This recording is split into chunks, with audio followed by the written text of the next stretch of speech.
আলহামদুলিল্লাহ। আমরা এখানে আজকে সমবেত হয়েছি, বিভিন্ন ভাবে আলোচনা হয়েছে। আমি একটু ভিন্ন আলোচনা করি। আমি এখানে বিভিন্ন সময় আসছি।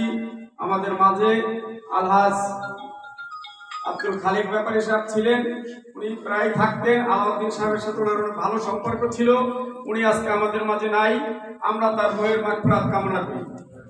আমাদের মাঝে 2 বছর আগেও সিরাজ খান সাহেব এই মঞ্চে ছিলেন। আজকে সিরাজ খান সাহেব নাই, তার বইয়ের মাগফিরাত কামনা করি। আমাদের মাঝে 2 বছর আগে হারুন খান সাহেব ছিলেন, উনি খুব অসুস্থ। ওনার জন্য আমরা দোয়া করব, আল্লাহ যেন ওনাকে সুস্থতা দান করেন। আজকের আলোচনা প্রায় তো হয়ে গেছে, আলোচনার কিছু বাকি নাই। তারপর আমি আপনাদের কাছে 2-4টা কথা বলবো। যেহেতু এই মাদ্রাসা প্রতিষ্ঠিত করতে হলে একজনের দ্বারাই হয়। আল্লাহ একজনকে উছিলা করেই একটা প্রতিষ্ঠান এক এক জায়গায় দাঁড়া করে। হয়তো এই 4 নম্বর ওয়ার্ডে এক সময় মাদ্রাসা ছিল না। আল্লাহ পাক রব্বুল আলামিন আলাউদ্দিন ডালির সাহেবের দিলকে নরম করে তার উছিলায় আজকে এই ফজলুল উলুম মাদ্রাসা প্রতিষ্ঠিত হয়েছে। এই মাদ্রাসা প্রতিষ্ঠিত করতে যে ওনার অনেক কথাও শুনতে হয়েছে।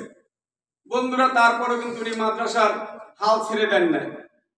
এখন এই মসজিদের স্বার্থে এই মাদ্রাসার স্বার্থে একটা মসজিদ ঘর লাগে।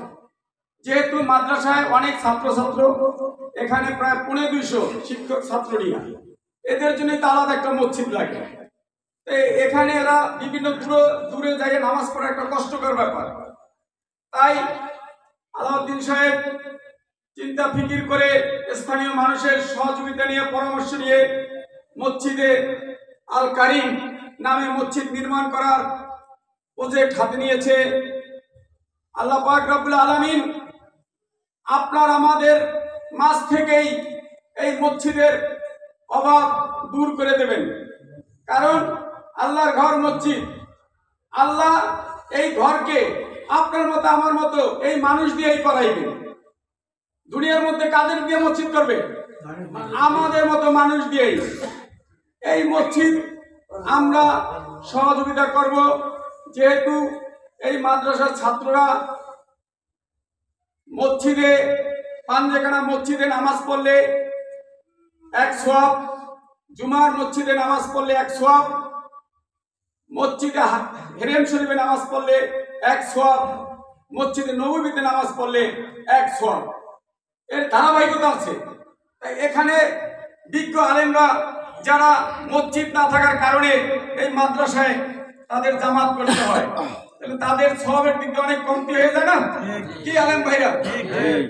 কমতি যখন হয়ে যায়, বন্ধুরা, আমরা পরিশ্রম করে সম্পদ অর্জন করি। এই সম্পদ সব আমাদের নয়। আমরা শুধু কিসের মালিক? আমরা 3টা জিনিসের মালিক। আমরা যেই পোশাকটা পরিধান করি এইটা আমার। আমি যে খাবারটা খাই এই খাবারটা আমার। আর আমি দুনিয়ার মধ্যে যে সমস্ত মসজিদ, মাদ্রাসা, কালভার্ট, ব্রিজ, যা আমি সদকায়ে জারিয়া, দান সদকা